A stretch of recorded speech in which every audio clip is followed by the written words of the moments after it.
చిట్టూరి లక్ష్మీరాజు గారు కామెంట్ చేశారండి. నమస్తే గురుగారు, మా నాన్నగారు పొలంలో ఆవులను చూసుకుంటారు. మొన్న ఒక రోజు పొలంలో ఆవులకు నీరు పెట్టి పొలంలో పిండి చల్లి గోధిగా ఉంటే ఆవులకు కొద్దిగా దూరంగా పెట్టారు.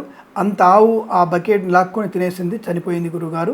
ఏమైనా పరిహారం ఉందా గురుగారు? సో ఒకటేంటంటే, మనము చేసిన పొరపాటు తెలిసి తెలియకైనా సరే మన వల్ల పొరపాటు జరిగింది కాబట్టి మనము గోహత్య పరోక్షంగా చేసినట్టే. కాబట్టి దానికోసం మన యాక్చువల్ చెప్పాలంటే, మీకు బాగా ధనం ఉంది, మేము ఏదైనా పరిహారం చేయగలం అనుకుంటే తప్పకుండా మీరు ప్రత్యక్ష గోదానాన్ని చేయండి. చూశారా, బాపునోని కోసం వీడు దానం ఇవ్వమంటున్నాడు, కమర్షియల్ అయిపోయింది మొత్తం అనేటువంటి వెధవలు కొంతమంది ఉంటారు. ఒకవేళ మీకు వీలైతే గోదానం ఇవ్వగలిగితే గోదానం ఇవ్వండి. బ్రాహ్మణుడికి, వేదం చదువుకున్న బ్రాహ్మణుడికి, వేద పాఠశాలకి గోదానం ఇవ్వండి. పాలు ఇచ్చేటువంటి గోవును మాత్రమే, ఎట్టిపోయిన గోవును ఇవ్వకూడదు.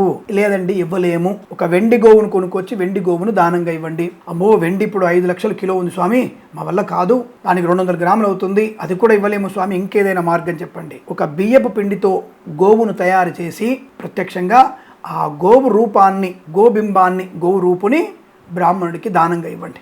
లేదు అది కూడా సాధ్యం కాదు, బ్రాహ్మణుడు పిలిస్తే మనం 1000 రూపాయలు వాడతామే, అదొద్దు ఇంకోటి చెప్పండి.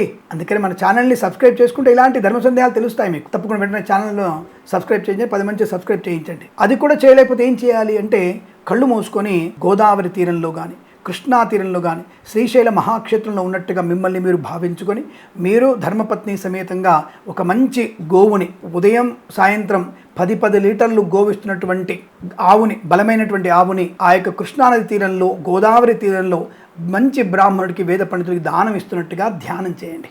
ఇది కూడా చేయలేరు, తూర్పుది దండం పెట్టండి. నమస్కారం.